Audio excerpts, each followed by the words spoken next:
خبر کول والا محتاج اور خبر اوریدو والا محتاج.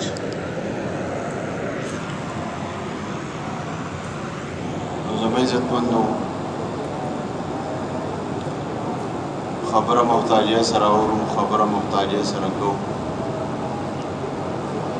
د دې نور به مو الله زړه ته کوز کړي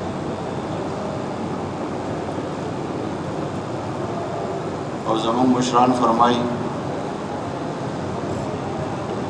چا چې د اورېدو حق ادا کړو هغه ته به الله پاک د موقع محل خبره هم آسانه کړي او الله پاک ورته د موقع محل عمل هم آسان کړي.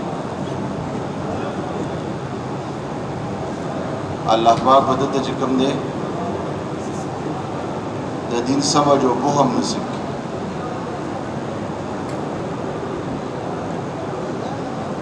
او زموږ مشران فرمایي چې کوم سړی کوم طرف ته ګوري که نه بس هغه طرف ته د ده زړه هم تللی دی.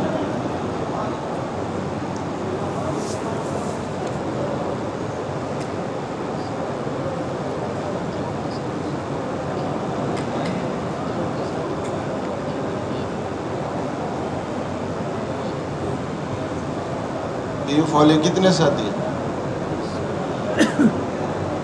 اچھا وہ کچھ تو نہیں جانتے؟ جی جی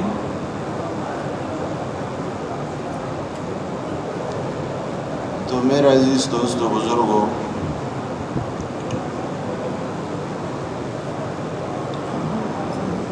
ایک ہوتا ہے جسمانی طور پر حاضر ہونا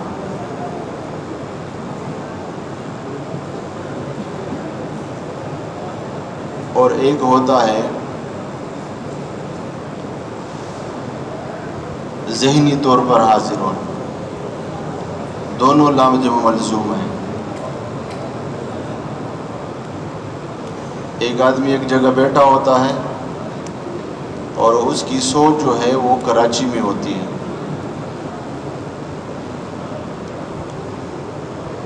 جسمانی طور پہ تو یہاں بیٹھا ہے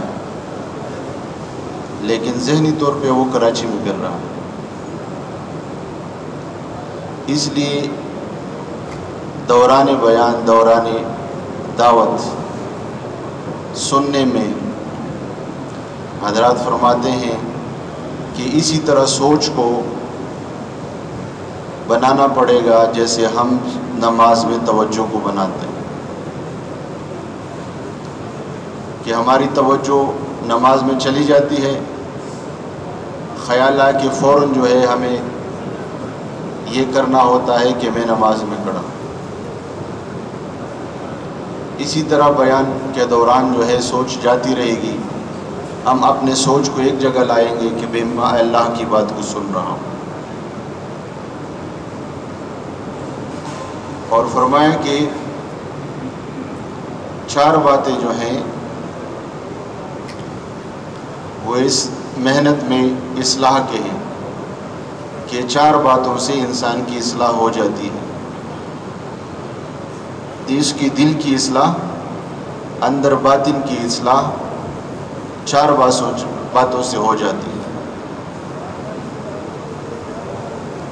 اور دونوں چاروں انتہائی آسان چیزیں ہیں. اس پہ نہ مشقت ہوتی ہے اور نہ جو ہے اس پہ پیسے لگتے ہیں. ایک اپنا عمومی گشت محلے کا عمومی گشت جو ہے فرمائے انسان کی اصلاح کا بہت بڑا ذریعہ ہے. ایک دفعہ ایک حضرت نے فرمایا کہ عمومی گشت سے انسان کے دل کی اندر کی زنگ جو ہے نا وہ اترتی ہے. پھر فرمایا کہ انسان کی اصلاح عمومی گشت سے کیوں ہوتا ہے؟ کیونکہ اس نے عمومی طور پر اس محلے میں اپنی زندگی گزاری ہوتی ہے بچپن سے لے کر 55 تک، یعنی بڑھاپے تک۔ اب جو ہے وہ مختلف ادوار سے گزر چکا ہوتا ہے، تو محلے میں سب لوگ اس کو جانتے ہیں۔ جب گش میں یہ بات کہتے ہیں او پرندے سے کولو نن سکے، کل کیا کر رہے تھے، آج کیا کر رہے ہیں۔ ان باتوں کو برداشت کرنے کے بعد دل کا زنگ اترتا، تو اس لیے فرمایا کہ اپنا عمومی گشت جو ہے وہ اصلاح کا بہت بڑا ذریعہ ہے۔ دوسرا، تعلیم کا حلقہ۔ تعلیم کے حلقے میں ایمان بنتا ہے، یہ جتنے فضائل ہیں نا یہ ایمانیات میں سے ہیں۔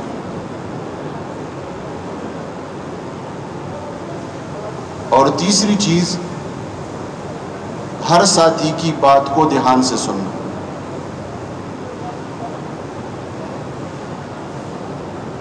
چاہے ایک بہت بڑا مولوی صاحب بات کر رہا ہو یا ہمارے پہلے دن کے روزے کا ساتھی بیان کر رہا ہو، فرمایا اس کو اس دھیان سے سننا کہ یہ میرا اللہ کی بات ہے۔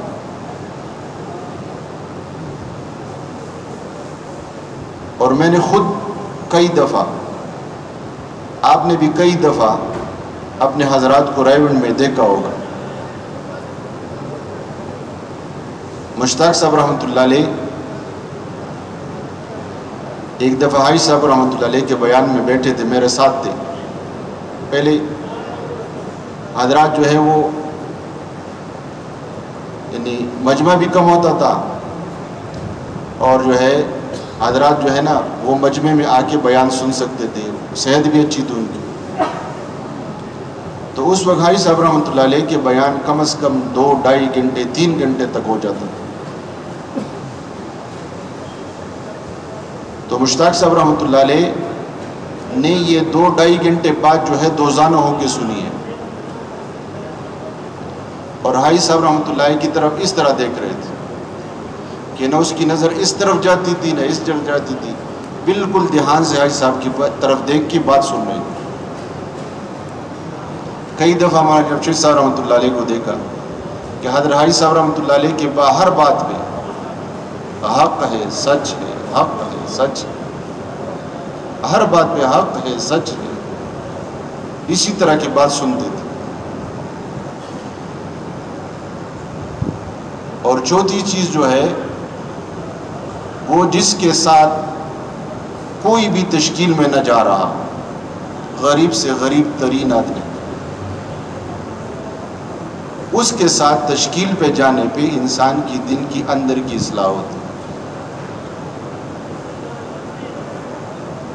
اور میرا عزیز دوست و بزرگو، حضرات انبیاء علیہ السلام کو اللہ جل جلالہ نے امت کی اصلاح کے لیے دنیا میں بھیجا۔ حضرت موسیٰ علیہ السلام کو اللہ جل جلالہ فرماتے ہیں، مفہوم ہے کہ اے موسیٰ علیہ السلام فرعون کے پاس جائیو کیونکہ وہ سرکش ہو چکا ہے۔ اللہ اپنے حبیب صلی اللہ علیہ وسلم سے فرماتے ہیں، مفہوم ہے ایک کمبل اڑنے والے اٹھ اور میری بڑائی بیان کر۔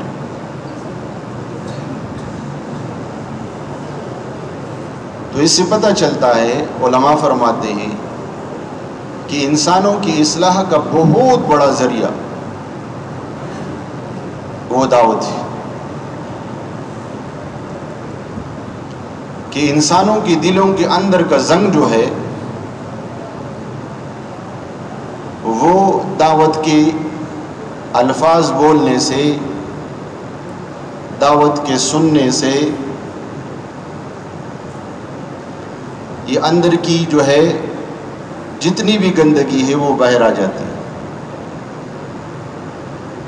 فرمائے کہ دل کی مثال ایسی ہے جیسے ایک تالاب ہوتا ہے اور اس میں چاروں طرف سے پانی آتا ہے، تو اسی طرح اپنے زبان کو اللہ کی بڑائی، اللہ کی عظمت سے بتکلف اس کو جو ہے نا بولنا پڑے گا وہ زبان سے، اور اللہ کی بات کو بتکلف یعنی دل نہ چاہ رہا ہو تب بھی سننا پڑے گا۔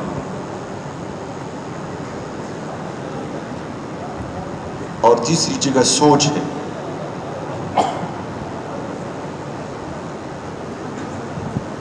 فرمایا کہ اللہ کی ذات پہ تو نہ سوچو کیونکہ وہ راول ورا ہے، اللہ کی کائنات پہ سوچو۔ حضرت ابو دردہ رضی اللہ تعالیٰ عنہ کی بیوی سے کسی نے کہا کہ ابو دردہ رضی اللہ عنہ کی سب سے بڑا عمل کیا تھا؟ فرمائے سوچ بچار، تفکر، تدبر۔ اور اما عائشہ رضی اللہ عنہ فرماتی ہیں کہ حضور نبی کریم صلی اللہ علیہ وسلم اکثر گہرے سوچ میں ہوتے تھے،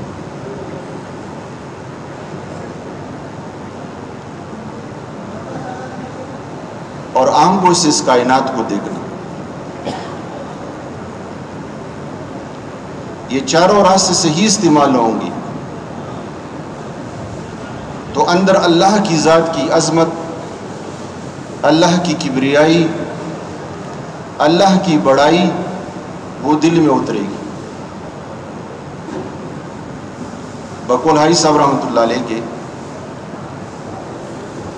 کہ اللہ کے جلال کا اتنا نور ہے، اگر وہ تھوڑا سے بھی باہر آ جائے انسان کے دل سے تو یہ تمام دنیا بے ہوش ہو جائے گی۔ اور اللہ کی غیر کا اتنی بدبو ہے، اگر تھوڑی سی بھی باہر آ جائے تو اس کی بدبو سے تمام انسان جو ہے وہ بے ہوش ہو جائے۔ پھر مثال دے کر فرمایا کرتے تھے کہ حضرت موسیٰ علیہ السلام نے عرض کیا، اے اللہ میں آپ کو دیکھنا چاہتا ہوں، تو اللہ جل جلالہ نے فرمایا اے موسیٰ تم دیکھ نہ سکو، برداشت نہ کر سکو۔ تو اللہ جل جلالہ نے فرمایا اے موسیٰ علیہ السلام اس طور کی طرف دیکھیے۔ تو علماء فرماتے ہیں کہ اللہ کے جلال کا تھوڑا سا جلوہ باہر آیا تھا، اس سے طور بھی ریزہ ریزہ اور موسیٰ علیہ السلام بھی بے ہوش۔ معراج کے واقعے میں آتا ہے کہ حضور نبی کریم صلی اللہ علیہ وسلم جبرائیل علیہ السلام ساتھ ہیں، چلتے جا رہے تھے تو ایک مقام ایسا آیا کہ حضرت جبرائیل علیہ السلام نے عرض کیا اللہ کے رسول میں آگے نہیں جا سکتی، اگر میں تھوڑا سا بھی آگے جاؤں تو اللہ کی جلال سے میرے پر جو ہے وہ جلنے لگے۔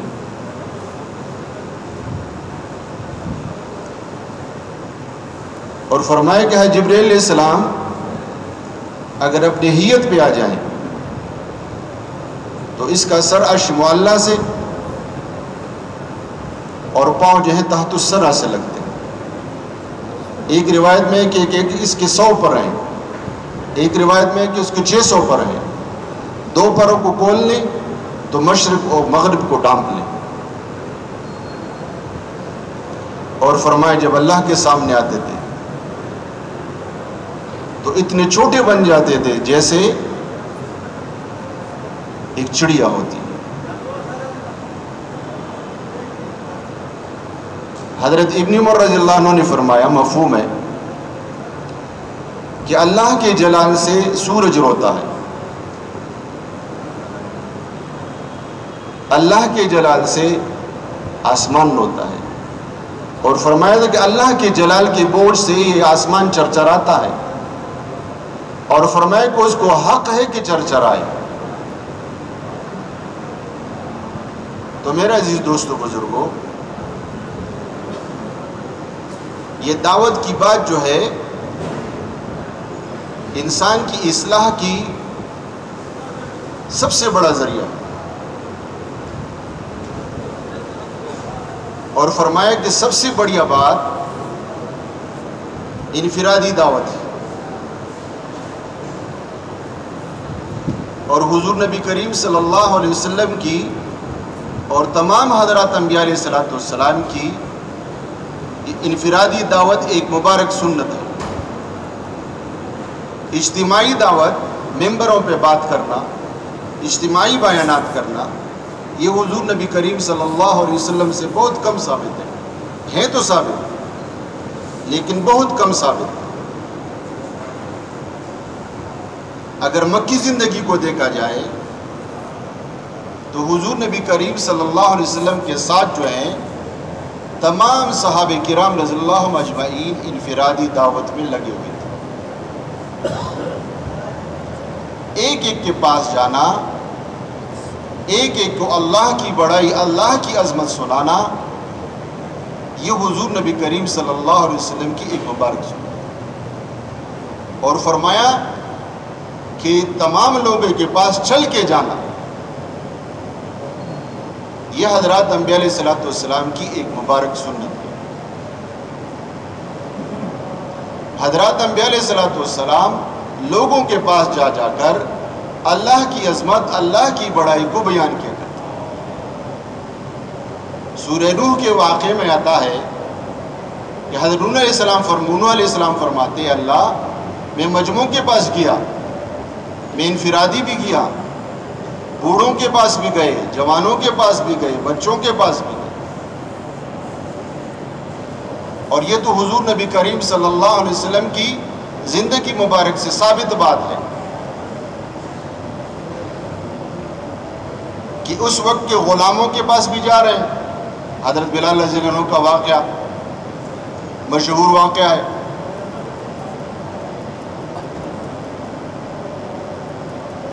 اس وقت کے سرداروں کے پیچھے بھی جا رہے ہیں، اس وقت کے نوجوانوں کے پاس بھی جا رہے ہیں، اور اس وقت کے بادشاہوں کو بھی دعوت نامے لکھ کے جو ہے بھیج رہے ہیں. بلکہ مولانا یوسف رحمۃ اللہ علیہ کا قول ہے کہ کسی نے پوچھا کہ صحابہ کی جنگیں جارحانہ تھی یا دفاعیانہ تھی؟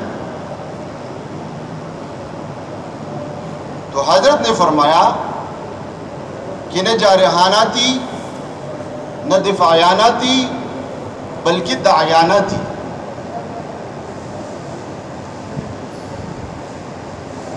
کہ لوگوں کے پاس حضور نبی کریم صلی اللہ علیہ وسلم بھیجتے تھے، جو لوگ رکاوٹ بنتے تھے اس کو 3 باتیں بتاتے تھے: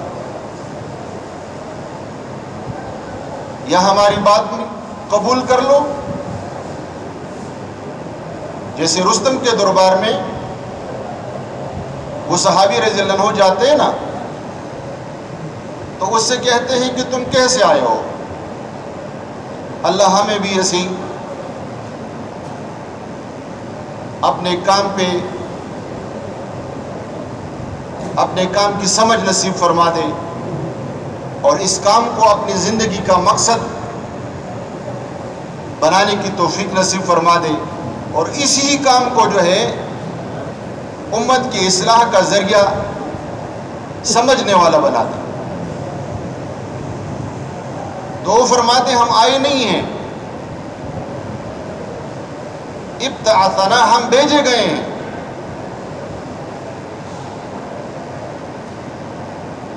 اب سوال ہوتے کیوں بھیجے گئے ہیں؟ تو اسی کا خود جواب دیتے ہیں. مفہوم ہے کہ آپ کو ان ظالمانہ ادیان سے، ان ظلم والی زندگی سے نکال کر اسلام کی عدل والی زندگی میں آپ کو داخل کر. اور دوسری بات یہ فرماتے تھے کہ یا تم جزیہ قبول کر لو اور پھر ہمارا غلام بن کے ہمارے ساتھ رہو، اور تیسری چیز یہ بتاتے تھے کہ یا ہمارا مقابلہ کرو. تو میرا عزیز ساتھی دوستو بزرگوں، ان ملکوں میں جو دین پھیلا ہے، ان صحراؤں میں، ان پہاڑوں پہ، یہ 2012 کی بات ہے، افغانستان کا اجتماع تھا کابل میں۔ ایک مولوی صاحب بیان فرما رہے تھے اور یہ بات فرما رہے تھے کہ یہ کابل اور آس پاس کا علاقہ ہوتا تھا، یہ حضرت عثمان رضی اللہ عنہ کے دور میں فتح ہوا ہے۔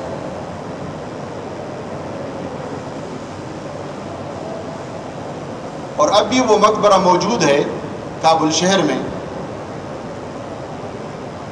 کہ پہاڑوں کے دامن میں 70 صحابہ کی ایک اجتماعی قبر ہے، اور 2 صحابہ اوپر جو ہیں پہاڑی کے سرے پہ ان کی قبریں ہیں۔ ان کا جو سپہ سالار تھا حضرت جبیر انصاری رضی اللہ تعالیٰ عنہ، ان کا قبر اوپر پہاڑی کے چوٹی پہ ہے۔ بقیہ صحابہ کی قبریں جو ہیں وہ نیچے ایک ہی قبر میں ہیں، مدفون ہیں۔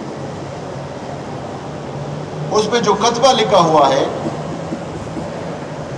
اس پہ جو ہے صحابہ کے نام لکھے ہوئے ہیں، اور اس کتبے میں انصار اور مہاجر صحابہ دونوں ہیں۔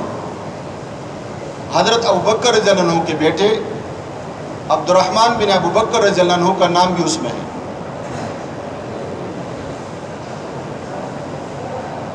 تو وہ مولوی صاحب فرما رہے تھے، اور اس وقت جولائی کا یعنی برسات کا موسم تھا، زدہ جموں پختوں کے پشکال ہوئے، اور اس وقت کابل میں عصر کے بعد جو ہے نا لوگ چادر جو ہے نا پہنتے تھے۔ تو وہ مولوی صاحب فرما رہے تھے کہ اس یخبستہ موسم میں، اور صحابہ جو تھے وہ انتہائی گرم علاقے کے لوگ، اور انتہائی قسم پرسی کی حالت، بغیر سواریوں کے۔ اگر آپ اب بھی جاؤ نا کابل، تو کابل کے سے پہلے جو ہے پہاڑیاں آتی ہیں، اور اس پہ یعنی مرسڈیز گاڑیاں وہ چیونٹیوں کی طرح آہستہ آہستہ چلتی ہیں، وہ بالکل روڈ بنا ہوا ہے، اور اگر آپ وہاں دیکھیں تو اس کے پہاڑ کو آپ اس طرح نہیں دیکھ سکتے، اس کو چوٹی کو، اس کے لیے آپ کو اس طرح دیکھنا پڑے گا۔ اور صحابہ کے ساتھ کیا سواریاں تھیں؟ گھوڑا سب سے بہترین سواری، اونٹ، اور یہی خچر۔ اس وقت صحابہ کیسے چلے ہوں گے؟ تو اس مولوی صاحب نے فرمایا کہ یہ لوگ جو تھے اس وقت کافر تھے یہ سب، اور بہت سخت مقابلہ کر رہے تھے۔ تو حضرت عثمان رضی اللہ عنہ کو لکھا گیا کہ حضرت یہ تو اپنے کفر میں بھی سخت ہیں اور حملے میں بھی بہت سخت ہیں، کیا کریں ان کے ساتھ؟ اس مولوی صاحب نے فرمایا کہ حضرت عثمان رضی اللہ عنہ نے دعا کی کہ یا اللہ جیسے یہ کفر میں سخت ہیں ان کو اسلام پہ بھی جما دے۔ تو پھر ان کے الفاظ ہیں، اس مولوی صاحب کے الفاظ ہیں کہ آج اللہ پاک جو پٹھانوں سے کام لے رہے ہیں یہ حضرت عثمان رضی اللہ عنہ کی دعا ہے۔ پھر اللہ پاک نے اس پورے علاقے کو فتح فرمایا۔ سنان بن سلمہ رضی اللہ تعالیٰ عنہ کا قبر یہاں چغرمٹی میں ہے۔ ازبکستان میں نبی علیہ السلام کے چچا زاد قسم بن عباس رضی اللہ عنہ کا قبر ہے۔ میرے عزیز دوستو بزرگوں، دنیا کا کوئی ایسا خطہ آپ کو نہیں ملے گا جہاں پہ صحابہ لوگوں کے پاس چل کے نہیں گئے۔ جہاں پہ انہوں نے لا الہ الا اللہ محمد الرسول اللہ کی دعوت نہیں چلائی تھی۔ ایک بزرگ کا فرمانا تھا کہ صحابہ نے ایمان کو تپتی صحراؤں میں اور تلواروں کی جھنکار میں سیکھا تھا، آج ہم پنکھوں کے ساتھ نیچے سیکھنا چاہتے ہیں، کہاں سیکھ سکتے؟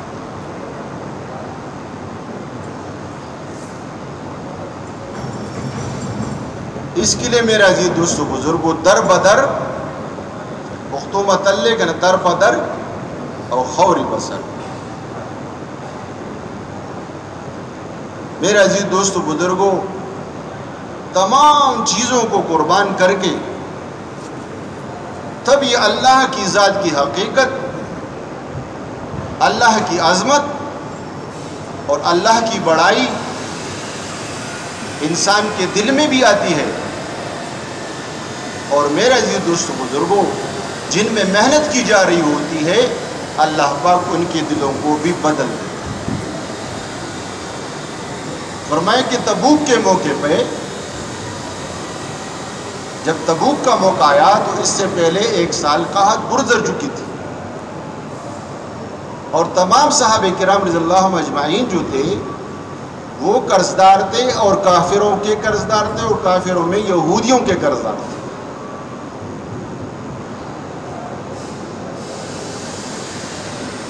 اور اللہ کی شان اس سال فصل بھی بہت بہترین آیا تھا۔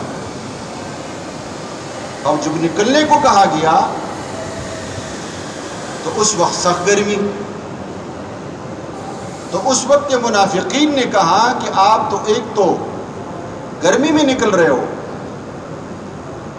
تو اللہ جل جلالہ نے فرمایا مفہوم ہے کہ اس گرمی سے جہنم کی گرمی بہت زیادہ ہے۔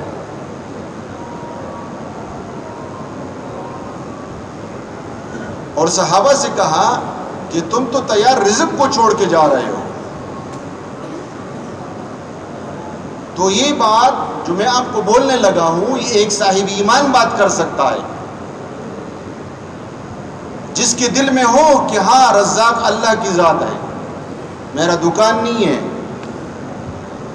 میرا پینشن نہیں ہے، میری جائیداد نہیں ہے، میرا والد نہیں ہے، میرے بیٹے نہیں ہیں، دنیا کی تمام چیزوں سے اپنی نظروں کو ہٹا کے اللہ پہ لگا کے یہ بات کہہ سکتا کہ ہاں ہم رزق کو چھوڑ کے رزاق کی طرف جا رہے ہیں،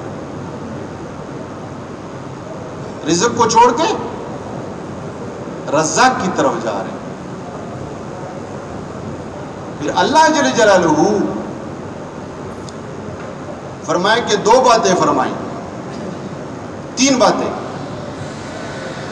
اللہ پاک نے ان نہتے لوگوں کی روب جو ہے اس وقت کے یعنی پوری دنیا پہ بادشاہ جو لوگ تھے روم کے، اس کے لوگوں کے دلوں میں اس کا روب ڈال دیا،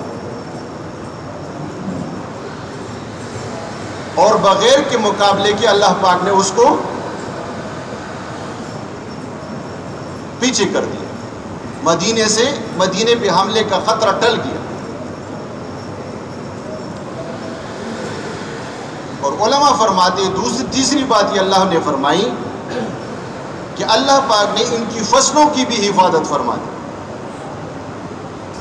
اور ایسی برکت عطا فرما دی کہ اللہ پاک نے اس کی قرضوں کو بھی اتار دیا، اور اگلے سال کے لیے اللہ پاک نے خوراک کا ذخیرہ بھی دیا۔ میرے عزیز دوستو بزرگوں، اس یقین کو بنانا پڑے گا، اور یقین کو بنانے کے لیے روزانہ کے اعتبار سے اپنے زبانوں سے اللہ کو بولنا پڑے گا۔ تو پھر کلمے کے 2 جز ہیں، لا الہ الا اللہ محمد الرسول اللہ، کہ اللہ سے ہوتا ہے، اللہ کے غیر سے، اللہ کے ماں سوا کچھ نہیں ہوتا۔ اللہ فرماتے ہیں کہ ان فصلوں کو تم اگاتے ہو، میں اگاتا ہوں۔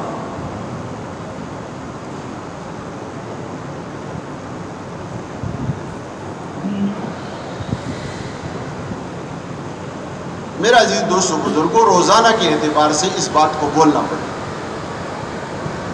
بلکہ ایک مولوی صاحب کہ دعوت میں ان باتوں کو کہنا پڑے گا کہ جو بغیر اسباب کے اللہ پاک نے کیے ہیں.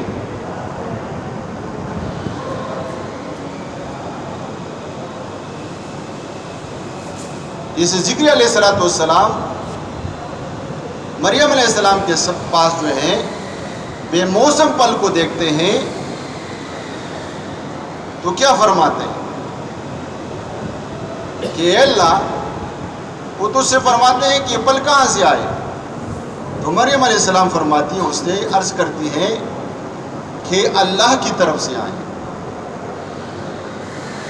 بغیر موسم کے پلوں کو کھلانا یہ اللہ ہی کی ذات کر سکتے ہیں. تو وہ پھر دعا کرتے ہیں، اے اللہ، تو اس بات پہ قادر ہے کہ مریم علیہ السلام کو بغیر موسم کے پل کھلا سکتے ہیں، تو مجھے اس عمر میں اولاد بھی دے سکتے ہیں. پھر اللہ پاک نے یحییٰ علیہ السلام کی خوشخبری دی. تو یہ پھر عرض کرتے ہیں، یا اللہ، میرا اولاد کیسے ہوگا؟ میں تو بوڑھا ہوں، میری بیوی بھی بوڑھی ہے. تو اللہ جل جلالہ پھر فرماتے ہیں، مفہوم ہے کہ جس طرح اللہ چاہتے ہیں اسی طرح ہوتا ہے. وہ کرنے میں کسی چیز کی بھی محتاج نہیں ہے. اور کلمے کا دوسرا جز ہے وہ محمد الرسول اللہ صلی اللہ علیہ وسلم. آج بھی مولوی زاہد صاحب فرما رہے تھے کہ علماء فرماتے ہیں کہ صحابہ سنت کو سنت سمجھ کے اختیار کرتے تھے. سنت کو سنت سمجھ کے اختیار کرتے تھے. آج ہم سنت کو سنت سمجھ کے چھوڑ دیتے ہیں. بلکہ ہمارے بعض نوجوان جو آج کل یہ سنت بھی نہیں پڑھتے. سنت زندگی تو کیا، مسجدوں میں آج کل لوگ، بعض نوجوان جو ہیں سنت نہیں پڑھتے.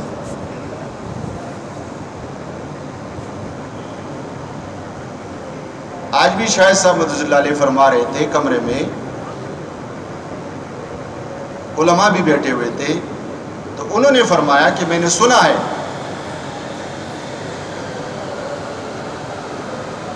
کہ جو مستحب کو چھوڑ دے گا اللہ پاک اسے سنت سے محروم کر دے گا، اور جو سنت کو چھوڑ دے گا اللہ پاک اسے واجب سے محروم کر دے گا. اور اسی طرح چلتے چلتے اللہ نہ کرے کہ اس سے ایمان ہی چلا جائے. کیونکہ اللہ جل جلالہ فرماتے ہیں کہ تمہارے لیے زندگی گزارنے کا بہترین نمونہ وہ محمد الرسول اللہ صلی اللہ علیہ وسلم ہے. اس لیے روزانہ کے اعتبار سے محمد الرسول اللہ صلی اللہ علیہ وسلم کو بھی بولنا پڑے گا. فرمائے اس میں بھی نفی اس بات ہے. محمد الرسول اللہ صلی اللہ علیہ وسلم میں بھی نفی اس بات ہے. جیسے لا الہ الا اللہ، فرمائے کہ یہ پہلی لا جو ہے تمام چیزوں سے نہ ہونے کا، اور الا اللہ جو ہے اللہ سے ہونے کا یقین ہے. اس میں نفی اس بات ہے. تو اسی طرح محمد رسول اللہ صلی اللہ علیہ وسلم میں بھی نفی اس بات نہیں. اللہ کسی عمل کو حضور نبی کریم صلی اللہ علیہ وسلم کے طریقے کے علاوہ پسند نہیں کرتا، قبول نہیں کرتے. اللہ خود فرماتے ہیں اگر تم مجھ سے محبت کرنا چاہتے ہو تو میری حبیب کی اتباع کرو. فرمائے اس اتباع پہ دو چیزیں ہیں اللہ تعالیٰ فرماتے ہیں، ایک گناہوں کی معافی اور دوسری مغفرت. میرے عزیز ساتھیو، دوستو، بزرگوں، صحابہ کرام رضی اللہ عنہم اجمعین سنت کو سنت سمجھ کے اختیار کرتے. ایک مولوی صاحب ہیں مولانا عبد المجید ندیم شاہ سے، وہ ایک دن فرما رہے تھے کہ حضور نبی کریم صلی اللہ علیہ وسلم کی اماں جان آمنہ بی بی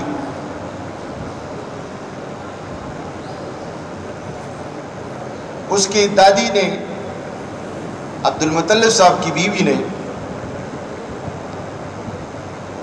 اپنے خاوند سے شکایت کی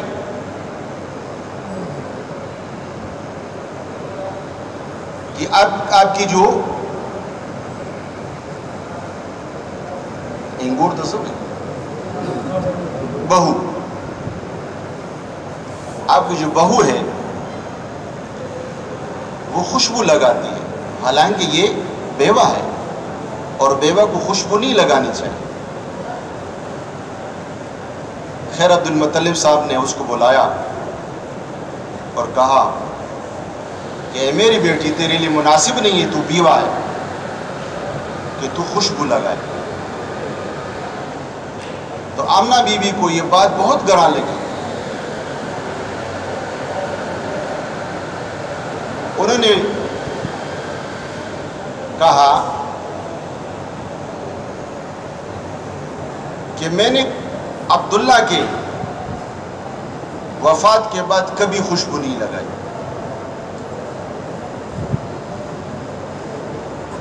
اور پھر اپنے پیٹ کی طرف اشارہ کر کے کہا کہ میرے پیٹ میں جو ہی اس کی برکت ہے۔ اور پھر کہا کہ جب میں تھوکتی ہوں تو میرا تھوک بھی مشک کی طرح جو ہے وہ خوشبو کرتی ہے، اور میرے بدن سے خود جو ہے خوشبو پھوٹتی ہے۔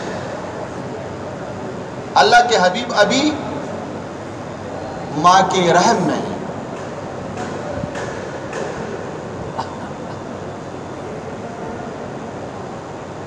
فرمایا جس کی زلفیں پہ اللہ نے قسم کھایا، جس کے شہر پہ اللہ نے قسم کھایا، جس کے چہرے پہ اللہ نے قسم کھایا، فرمایا جو لباس میں، جو شکل میں، جو چلنے میں، جو پھرنے میں، جو کانے میں، جو شادی میں، جو بیاہ میں، جو غمی میں، جو تجارت میں، جو سیاست میں، جو سب میں اللہ کے حبیب کی سنتوں کو زندہ کریں گے، اللہ اس کو کیا دیں گے؟ جس کو اللہ خود فرما رہے ہیں میرا حبیب میں تجھے راضی کروں گی، فرمائے وہ اللہ کا حبیب بھی ہے اور اللہ کا خلیل بھی ہے۔ ایک مولوی صاحب نے فرمایا کہ خلیل کو حکم ہے کہ وہ اللہ کو راضی کرے، اور حبیب کے لیے یہ ہے کہ اللہ اس کو راضی کرے گے۔ اور یہ فرمائے کہ سورہ والضحیٰ میں کہ اللہ اپنے حبیب سے فرماتے ہیں کہ میں آپ کو راضی کروں، تو روزانہ کے اعتبار سے اس بات کو بولنا پڑے گا، تو بولیں گے نا انشاءاللہ؟ جی یہ عصر سے لے کر عشاء تک بھئی ہمارا اور کوئی کام نہ، بلکہ فرمایا کہ 4 ماہ لگانے کے بعد ہماری اس دعوت کی بول سے نسبت ہو جائے، مناسبت ہو جائے، 10 بکار اور دل بجا، کہ جہاں بھی ہم ہوں، دکان میں ہوں۔ ہمارے گھائی صاحب رحمۃ اللہ علیہ، ایک گھائی صاحب ہیں، وہ فرماتے ہیں، آپ نے بھی باہر دیکھا ہوگا، اب تو وہ بسیں نہیں ہیں کہ باڑہ کی طرف جو بسیں چلتی تھی، مختلف علاقوں کی طرف سے جو بسیں چلتی تھی، اس میں ایک آدمی ہوتا تھا اور وہ اس ایک بیگ میں دوائیاں لاتا تھا، پلتوں کی شکل میں، پیراسیٹامول کی، یہ کی، اس کی، اور اس بس میں 60-70 سواریاں ہوتی تھیں، اور کوئی آج جو ہے نا اس سے ایک پلتا لے کے سر درد کی اور بخار کی، لیکن وہ اس سے متاثر نہیں ہوتا تھا، کوئی اس سے لیتا ہی نہیں لیتا، لیکن یہ اپنی بات کو بیان کرتا ہے۔ فرمایا کہ سونے کے مارکیٹ میں ٹماٹر بیچنے والا، اب سونے کی مارکیٹ اور ٹماٹر کی کیا نسبت ہے، لیکن اس نے اپنی ریڑھی لگا رکھی ہوتی ہے اور کہتا ہے یہ اتنے پہ ہے، اتنے پہ ہے، اتنے پہ ہے، فرمایا اس سے متاثر نہیں ہوتا. اور پھر فرماتے تھے کہ آج خراب ٹماٹر کی تعریف کر کر کے لوگوں کو اس پہ فدا کر کے کہ یہ ٹماٹر بہت اچھا ہے، فلانے جگہ کا ہے، فلانے جگہ کا ہے. ہم اس بڑے اللہ کو نہیں بول سکتے جو زمین و آسمان کا مالک ہے، جس نے بغیر ستوروں کے آسمان کو بنایا، جس نے انسانوں کو بغیر انسانوں کے بنایا، جس نے آسمانوں کو بغیر آسمانوں کے بنایا، جس نے زمینوں کو بغیر زمینوں کے بنایا. حج اللہ خود فرماتے ہیں میں کسی کو عزت دیتا ہوں، کسی کو ذلت دیتا ہوں، کسی کو ملک دیتا ہوں، کسی کو کچھ نہیں دیتا، کسی کو بیٹے دیتا ہوں، کسی کو بیٹیاں دیتا ہوں، کسی کو دونے دیتا ہوں، کسی کو ایک بھی نہیں دیتا.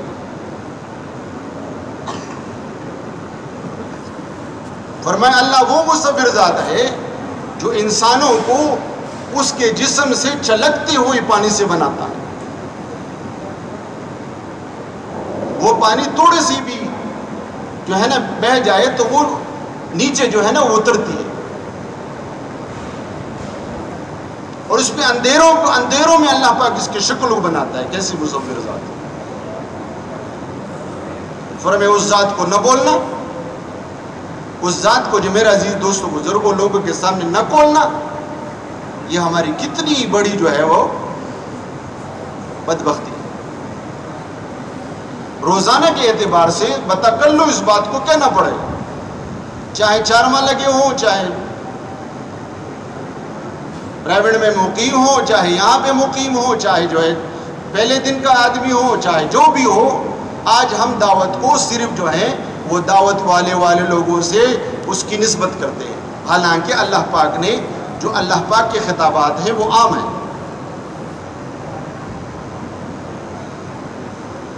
یہ تو لوگوں نے ہمیں تبلیغی سمجھ رکھا ہے. پتہ نہیں اللہ معاف فرمایا ہے کہ مولانا احسان سے مدد اللہ علیہ فرماتے ہیں نا کہ لوگ ہمیں دیکھ کے کہتے ہیں تبلیغی آ گئے، چیٹی ہمیں دیکھ کے کہتے ہیں تبلیغی آ گئے. اگر ہم اللہ کی کتاب میں تبلیغ نہ لکھے گئے تو کہاں جائیں؟ میرے عزیز دوستوں بزرگوں، روزانہ کے اعتبار سے ان باتوں کو کہنا پڑے گا، روزانہ کے اعتبار سے تعلیم کے حلقوں میں بیٹھنا پڑے گا.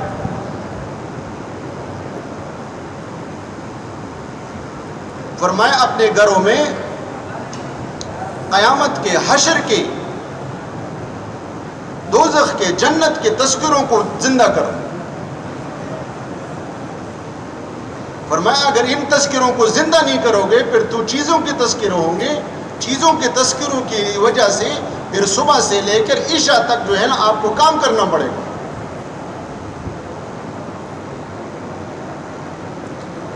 مولانا احسان صاحب کے والد صاحب بھائی بشیر صاحب رحمۃ اللہ علیہ، یہ ٹیلی فون کا جو محکمہ ہے اس کے پورے پاکستان کے ڈی جی تھے، پورے پاکستان کے سب سے بڑے افسر ٹیلی فون ہوتے. فرمایا کہ ان کی تعیناتی جو ہے وہ کراچی میں تھی، تو مولانا احسان صاحب کی والدہ صاحبہ نے اس سے کئی دفعہ عرض کیا کہ حضرت ایک جوڑا کپڑا لے کے دے دو. حضرت سنتے تھے، خاموش رہتے تھے. ایک دفعہ وہ گھر تشریف لائے تو اپنی بیوی سے کہا چلو میں آپ کو بازار لے جا کے آپ کے لیے کپڑے خریدتا ہوں. اس کو گاڑی میں بٹھا کے کراچی کے باہر جو ہے، شہر سے باہر، یہ خانہ بدوشوں کی ایک بستی تھی. حضرت نے وہاں گاڑی میں لے جا کر خانہ بدوشوں کی بستی میں اس کو چل کے اور پھر اس کا رخ جو ہے بازار کی طرف کر دیا. دکھانا یہ تھا کہ انہیں جھونپڑیوں کو دیکھ لو،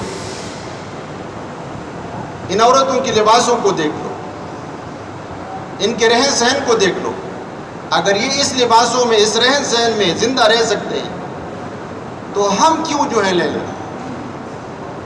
تو وہ بھی تو حضرت کی ہی کی بیوی تھی. حضرت نے فرمایا چلو میں آپ کو بازار لے جا کے آپ کے لیے کپڑے خریدتا ہوں.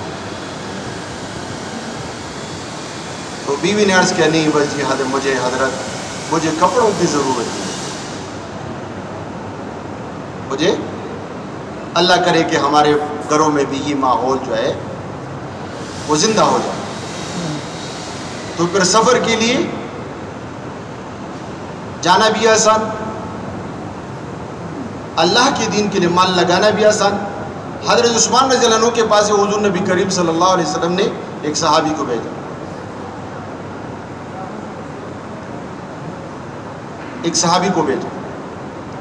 یہ نہیں جی اللہ خوشحال جس رضا مجمع میں انتشار پیدا کی، اللہ ڈیر خوشحال.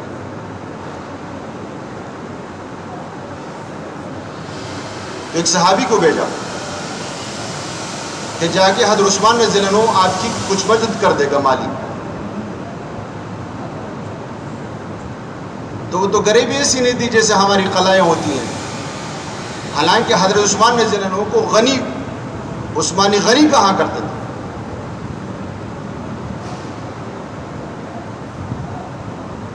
تو وہ بیوی سے اس بات میں لڑ رہے تھے کہ آپ نے رات کو جو چراغ جلایا تھا اس کی بتی کو ذرا زیادہ اونچا کیا تھا، اور اس اونچا کرنے سے تیل زیادہ خرچ ہوتا ہے. اب وہ صحابی رضی اللہ عنہ باہر جو ہے اس کی بات کو سن رہا ہے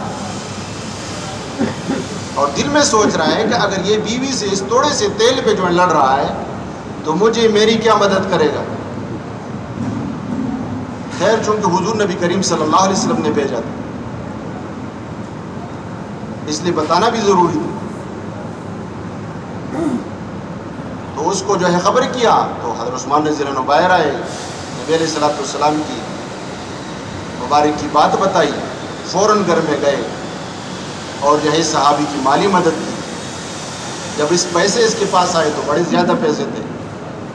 تو اس نے کہا کہ حضرت آپ تو اپنی بیوی سے یعنی تھوڑا سا چراغ زیادہ تیل پہ جو ہے آپ اس پہ غصہ ہو رہے تھے، آپ نے مجھے اتنی زیادہ دی. انہوں نے فرمایا ہم اس لیے نہیں کماتے، ہمارا پیسے اس لیے نہیں ہوتے کہ ہم کو اس کو بے ضائع بے موقع بے محل خرچ کر دیں. ہمارے پیسے تو اس لیے ہیں کہ اللہ کے دین پہ خرچ کریں. اگر ہم ان فضاؤں کو فرمائیں اس لیے اپنے بچوں کی دینی تربیت کرو. حضرت ابوبکر رضی اللہ تعالیٰ عنہ جب ہجرت کے موقع پہ جا رہے ہیں، اللہ ہماری بچوں کو ویسا بنا دے. حضرت آسمہ رضی اللہ عنہ کیا فرماتی ہیں اپنے نابینا دادا سے کہ دادا ہمارے ابا نے تو ہمارے لیے بہت سی روپے چھوڑے ہیں. حالانکہ وہ فرماتی ہیں کہ حضرت ابوبکر رضی اللہ عنہ 1 روپیہ بھی نہیں چھوڑ کے چلے گئے، اور اپنے والد دادا سے کہتے ہیں کہ حضرت اس کو دیکھ لو، اس پہ ہاتھ رکھ لو، ہمارے باپ نے ہمارے لیے بہت سے پیسے چھوڑ رکھے. فرمایا اسی طرح ہمارے بچوں کی بھی روزانہ کے تحت سے تربیت ہو جائے، دینی تربیت ہو جائے. اور اس لیے ہمارے حضرات فرماتے ہیں کہ تربیت کا سب سے محفوظ ترین چیز جو ہے وہ تعلیم کا حلقہ ہے. گھروں میں تعلیم کا حلقہ ہے. فرمایا کہ تعلیمی حلقے سے زیادہ، علاقے کے تعلیمی حلقے سے زیادہ سب سے پسندیدہ اور سب سے محفوظ ترین طریقہ جو ہے وہ گھر کا تعلیم ہے. کہ اس میں گھر کے جتنے بھی افراد ہیں اس کو بٹھا کے، محرم جتنی بھی عورتیں ہیں اس کو بٹھا کے، بچوں کو بٹھا کے. میرے عزیز دوستوں بزرگوں، ایک دفعہ مولانا احسان صاحب نے فرمایا کہ جس عورت کے پیٹ میں بچہ ہو اور وہ تعلیم میں بیٹھتی ہے، فرمایا اس کے بچے پہ بھی اس تعلیم کا اثر ہو. تو میرے عزیز دوستوں بزرگوں، روزانہ کے اعتبار سے اپنے گھروں میں تعلیم کے حلقوں کو زندہ کریں. کن کن کے گھروں میں تعلیم ہے ماشاءاللہ؟ یہ بقیہ بھی ارادہ کرتے ہیں نا انشاءاللہ کہ اس کے بعد جو ہے ہم اپنے گھروں میں تعلیم کا حلقہ لگائیں. روزانہ کے اعتبار سے ہمارے گھر میں ایک وقت مقرر ہو. بلکہ ہمارے حضرات تو یہاں تک فرماتے ہیں کہ گھر میں ایک جگہ ایسی مخصوص ہو عورتوں کے لیے کہ اس میں جانماز، جزدان، اس پہ قرآن شریف، فضائل اعمال رکھی ہوئی ہوں، اور اس پہ اور گھر کی عورتیں جو ہیں یعنی اسی طرح پابندی سے وقت کے اوقات کی پابندی کے ساتھ نماز پڑھیں کہ جیسے ہم مسجد میں 1:30 بجے نماز ہوتی ہے تو 1:30 بجے ہم نماز ادا کرتے ہیں، 5 بجے نماز ہوتی ہے تو ہم 5 بجے ہی نماز ادا کرتے ہیں. فرمایا اسی طرح ہمارے عورتیں وقت کی پابندی کے ساتھ تمام کاموں کو چھوڑ کے، آج تو ہمارے گھروں میں یہ فضا ہے کہ سورج جو ہے وہ غروب ہو رہا ہے، عورتیں کہتی ہیں میں ذرا تندور کو گرم کر دوں. جی سورج نکل رہا ہے لیکن بچے کی اسکول جانے کے لیے ناشتہ تیار ہو رہا.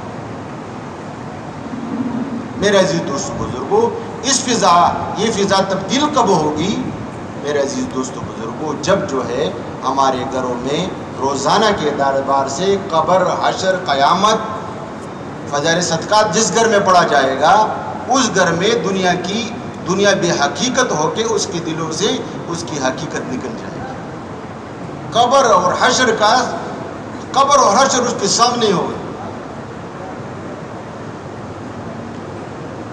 روزانہ کے اعتبار سے اعمال کا شوق جو ہے وہ ان کتابوں سے، حیات صحابہ سے، فضائل قرآن سے، فضائل نماز سے، فضائل ذکر سے، اور جو ہے یہ مسلمانوں کی پستی قواعد علاج سے، فضائل رمضان سے اور فضائل تبلیغ سے، ان حلقوں میں بیٹھ کے ان تمام چیزوں کے فضائل عورتوں کے، بچوں کے سامنے آئیں گے، ان کے سامنے صحابہ کے واقعات آئیں گے، تو وہ بچے بھی سنت کے مطابق زندگی گزارنے میں اس کے معاون اور مددگار بنے. اور اسی طرح ہمارے مساجد میں بھی میرا عزیز دوستوں بزرگوں روزانہ کے اعتبار سے تعلیم کا حلقہ ہو. بلکہ ہمارے حضرات فرماتے ہیں کہ یہ تعلیم کا حلقہ جو ہے وہ ہمارے پرانے ساتھیوں کے لیے ہے کہ یہ ہمارے نصاب میں سے کہ گھر کے بھی تعلیم ہو، مسجد کا بھی تعلیم ہو. ہاں اس میں محلے والوں کو جوڑنے کی انتہائی فکر ہو. کم از کم آدھا گھنٹے کی تعلیم ہمارے ہر مسجد میں ہو.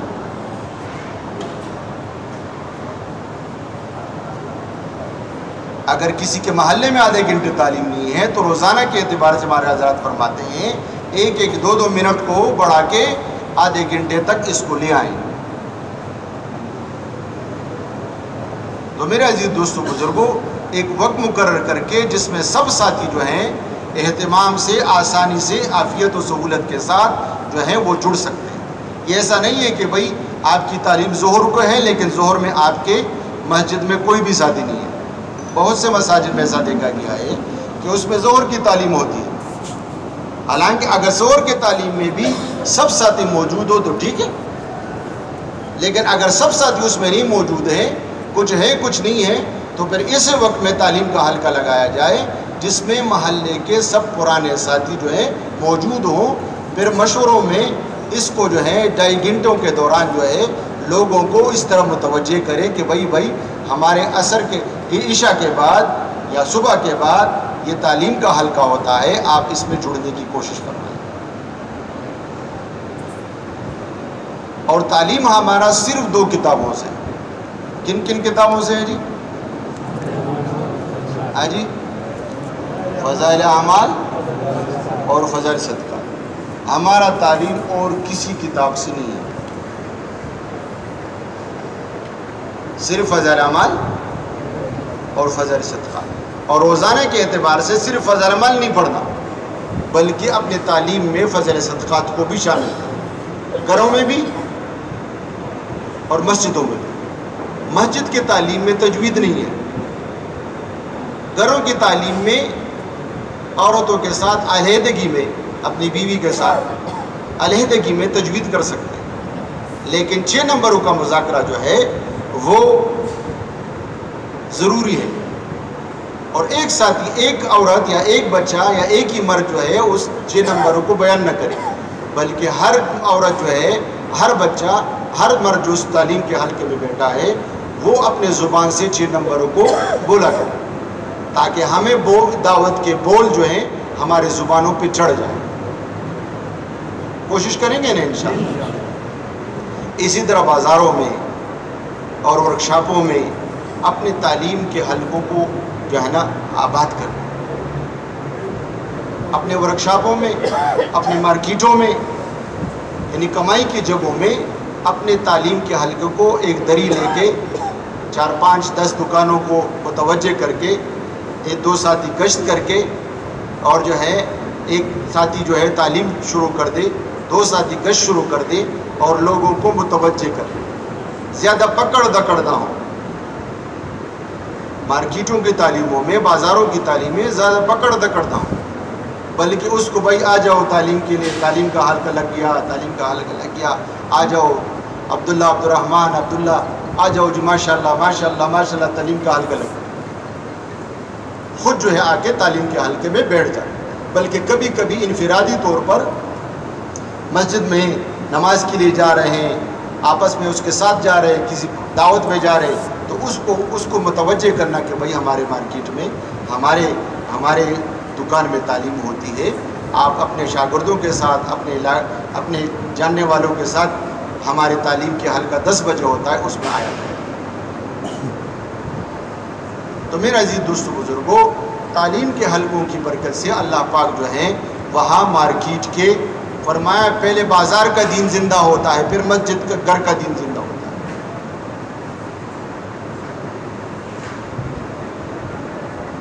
اس سے عجیب بات ایک دفعہ رائیونڈ میں یہ فرمائی، تو میں نے پوچھا، فرمایا جب رزق حلال ہوگا، ہاتھ میں رزق حلال آئے گا، تو بھائی پھر گھر کا دین اور علاقوں کا دین پھر زندہ ہوگا.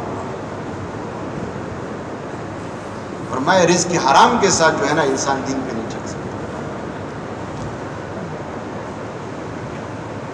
تو میرا عزیز دوستوں بزرگوں، اس کے لیے روزانہ کے اعتبار سے تعلیم کے حلقوں میں بیٹھ لوگوں کو بٹھا، اپنے بچوں کو بٹھا، اپنے عورتوں کو بٹھا، کوشش کریں گے نہیں. اور میرے عزیز دوستوں بزرگوں، روزانہ کے اعتبار سے انفرادی اعمال کریں، اپنی تسبیحات کا اہتمام کریں. مولانا شمس الحق صاحب رحمۃ اللہ علیہ نے ایک دفعہ فرمایا کہ باطل اس کام کے ختم کرنے کے در پہ ہے، ختم نہیں کر سکتے. اس وقت ختم ہوگا جب ساتھیوں میں آپس میں اختلاف ہو جائے. اور پھر فرمایا کہ اختلاف سے بچنے کے لیے ہر ساتھی تسبیحات کا اہتمام کرے. فرمایا جو پابندی کے ساتھ تعلیم کا تسبیحات کا اہتمام کرے گا، اس کا دل نورانی ہوگا، اس کا دل اللہ کی عظمت سے، اللہ کی بڑائی سے بھرا ہوا ہوگا. پھر وہ نہیں چاہے گا کہ مجھ سے بیان کروا دو، پھر یہ نہیں کہا گیا کہ مجھے خواص کے کچھ میں مل دو، پھر یہ نہیں کہا گیا کہ مجھے امیر بنا دو، پھر وہ یہ نہیں کہے گا کہ بھائی مجھے کوئی دینی عہدہ دے دو، بلکہ ان چیزوں سے پرے ہٹے گا، دور جائے گا. فرمایا صحابہ 2 چیزوں سے بہت اپنے آپ کو بچاتے تھے، امامت سے، امانت سے، لیکن جب مشورے سے مل جاتے تھے تو پھر اس کو ادا کرتے تھے. اور اس تبلیغ کی محنت سے، تسبیحات کی برکت سے کچھ نہ چاہنے کا جذبہ پیدا ہو.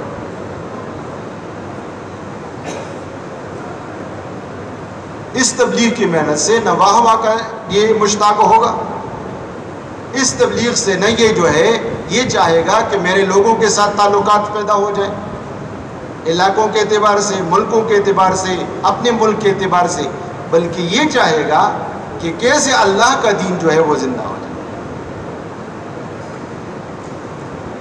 ہمارے تسبیحات، تیسرا کلمہ، درود شریف اور استغفار. اہتمام کریں گے نا انشاءاللہ. اور اس کے ساتھ ساتھ جو ہے کم از کم ایک پارہ روزانہ کے اعتبار سے تلاوت کلام پاک کا اہتمام. مولانا شمس الحق صاحب رحمۃ اللہ علیہ جب تفقد کرتے تھے سال بیرون سال درون کا، تو ساتھیوں سے پوچھتے تھے کہ بھائی تم نے قرآن پڑھا ہے؟ جس نے قرآن نہ پڑھا ہوتا تھا اس کو کہتے تھے تو پہلے تم قرآن ختم کر لو، پھر اگلے سال آپ کو بیرون اندرون کی جماعت میں بھیجتے. اور پھر یہ فرماتے تھے کہ بھئی تم نے تو اتنے سالوں جو ہے فضائل قرآن کو پڑھایا، ابھی تک تمہارا جذبہ نہیں بنا کہ بھئی تم اس اللہ کے کلام کو پڑھ لو.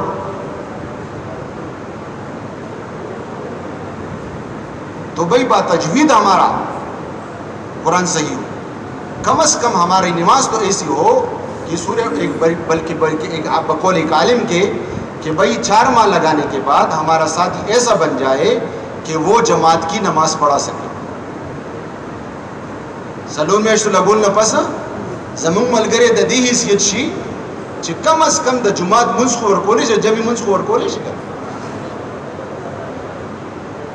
4 ماہ لگانے کے بعد بھی صورت فاتحہ صحیح نہ ہو، 4 ماہ لگانے کے بعد بھی صورت صحیح نہیں ہو، 4 ماہ لگانے کے بعد بھی اتحیات صحیح نہیں ہو، 4 ماہ لگانے کے بعد بھی دعا قنوت صحیح نہیں ہو، تو پھر کب صحیح ہوگا؟ 10-12 چلے لگانے کے بعد بھی صحیح نہ ہو تو پھر کب صحیح ہوگا؟ میرے عزیز دوست بزرگوں، اس پڑھنے پڑھانے کا، سننے سنانے کا یہ ہوتا ہے، یہ مقصد ہے کہ سب سے پہلے ہمارے وجودوں میں یہ بات آ جائے، ان اعمال کی اہمیت جو ہے وہ ہمارے دلوں میں آ جائے. اگر ہمارے دلوں میں خود کلام پاک کی اہمیت نہیں ہے تو لوگوں کو ہم کیا کہہ سکیں گے بھئی یہ اللہ کا کلام ہے؟ تو میرے عزیز دوستو بزرگوں، روزانہ کے اعتبار سے کم از کم ایک پارہ قرآن پاک کی تلاوت کریں.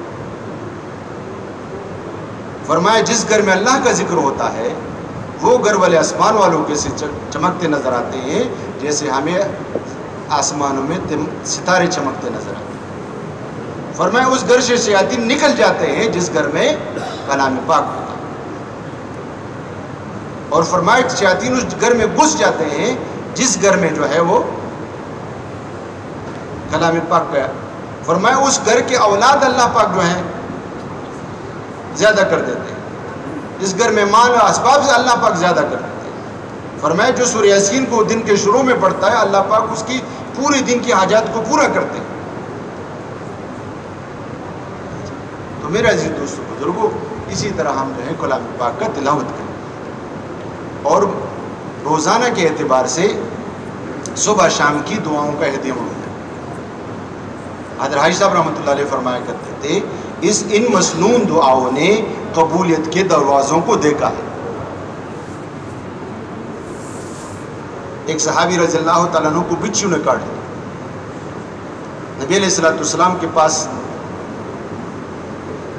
چلے گئے تو اللہ کے حبیب صلی اللہ علیہ وسلم نے فرمایا تم نے صبح شام یہ نہیں پڑھا تھا اعوذ بکلمات اللہ التامات من شر ما خلق؟ اگر تم صبح شام 3 دفعہ اس کو پڑھتے تو تجھے کوئی چیز موذی چیز ضرر نہ پہنچاتی.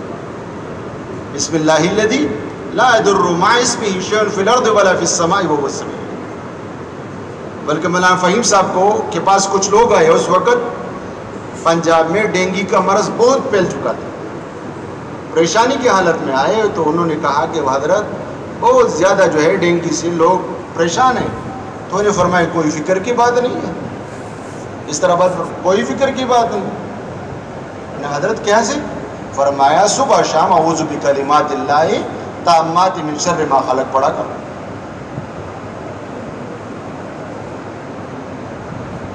فرمائے مسنون دعاؤں کی ذریعے سے اللہ پاک اس کی حفاظت. بسم اللہ توکلت علی اللہ لا حول ولا قوت الا باللہ.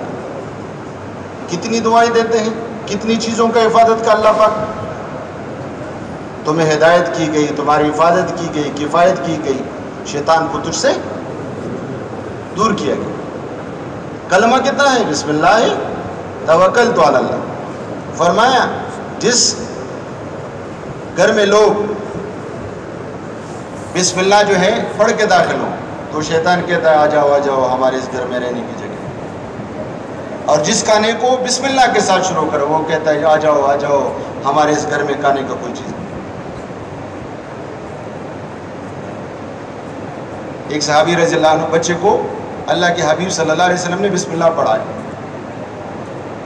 اس نے بسم اللہ نہیں پڑھتا، اللہ کے حبیب نے اس کو ہاتھ پکڑا رکھا، اس نے کہا، اللہ کے حبیب صلی اللہ علیہ وسلم نے فرمایا میں نے اس میں دو ہاتھ پکڑے، ایک اس بچے کے ایک شیطان کے، کیونکہ اس بچے نے بغیر دعا کے جو ہے بسم اللہ کے جو ہے نا وہ کہنا شروع کیا۔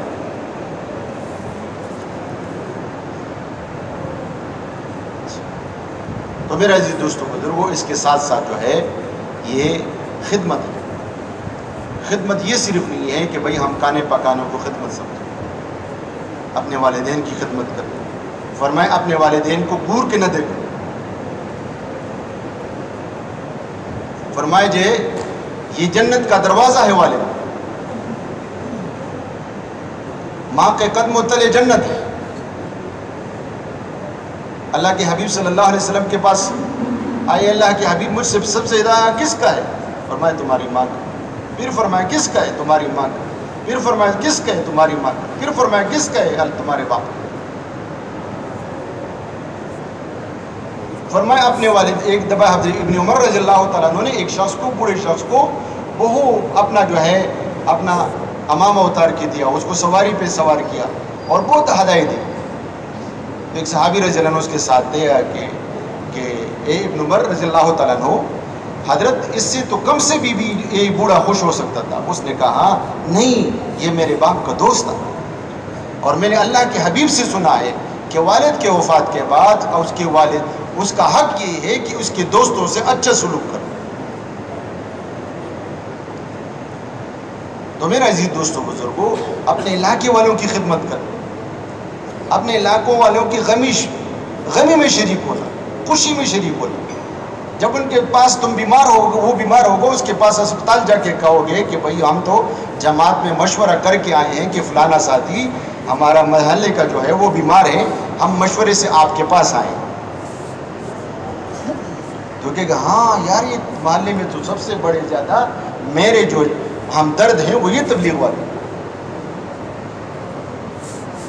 کوئی سرکاری عہدہ ہو تو لوگوں کے کام کیا کرو، کوئی دنیاوی عہدہ ہو تو لوگوں کے کام آیا کرو۔ اللہ نے مال دیا ہے تو لوگوں کو ہدایہ دیا کرو، صدقات دیا کرو، لوگوں کو خوش کیا کرو۔ فرمایا کہ پہلے دل لو پھر دل لو۔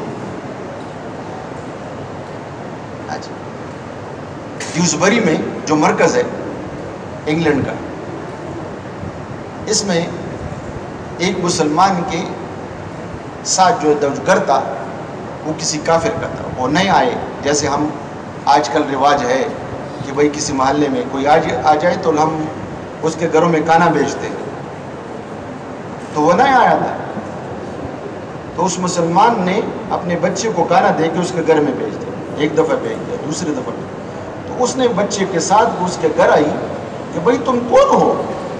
کہ یہاں تو انگلینڈ میں لوگ جو ہیں ایک یعنی پیسے کے لیے جو ہے نا اپنے عورت اپنے مرد کو نہیں دیتی، آپ ہمیں کیوں کھانا بھیج رہے ہیں؟ اس نے کہا کہ ہم مسلمان ہیں، اللہ کے حبیب نے، اللہ کے پیغمبر نے ہمیں کہا ہے کہ وہ اپنے پڑوسیوں کا خیال کیا کریں، اس لیے میں نے آپ کے گھر میں کہا۔ او تمہارا اتنا اچھا دین ہے، ایک پلیٹ کھانے کی برکت سے اللہ پاک نے اس کو ایمان نصیب۔ فرمایا اپنے ساتھیوں کو بھی خیال رکھا کرو، اپنے ساتھیوں کی مشکلات کو بھی حل کرو۔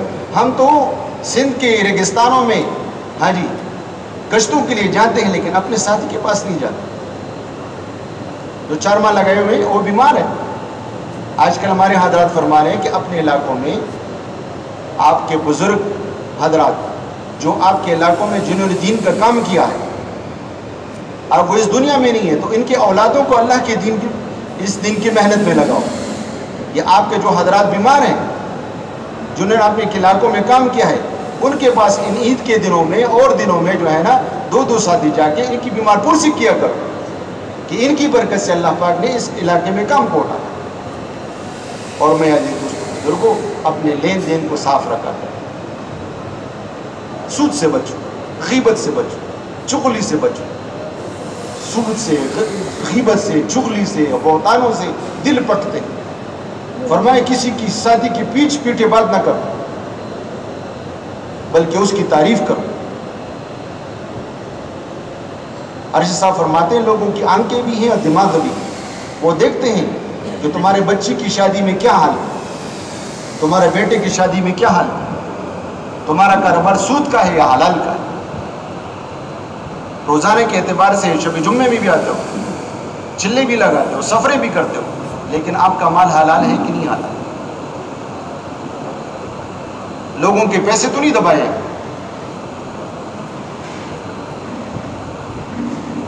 اپنی بہنوں کو تو ایسا دیا ہی نہیں دیا ہے۔ پل خرائیوں لدی سے ورکڑی دی کنے دی ورکڑی، پل خور لدی حق ورکڑی دی بیاری پکور کی پریدی کنے پریدی۔ میرے عزیز دوستوں، وہ لوگ اس باتوں کو دیکھتے ہیں،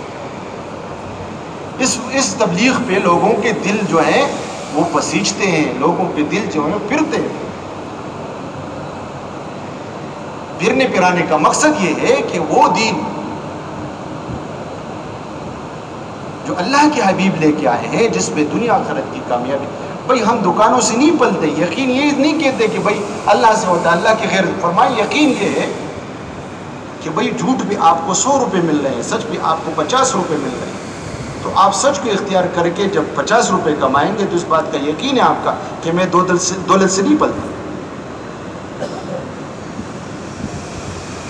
یقین اس بات کو نہیں کہتے کہ بس صرف یقین یقین یقین یقین، فرمائے یقین کا جب موقع آتا ہے تو پھر حالات کا پتہ چلتا ہے۔ تو کوشش کریں گے نا انشاءاللہ۔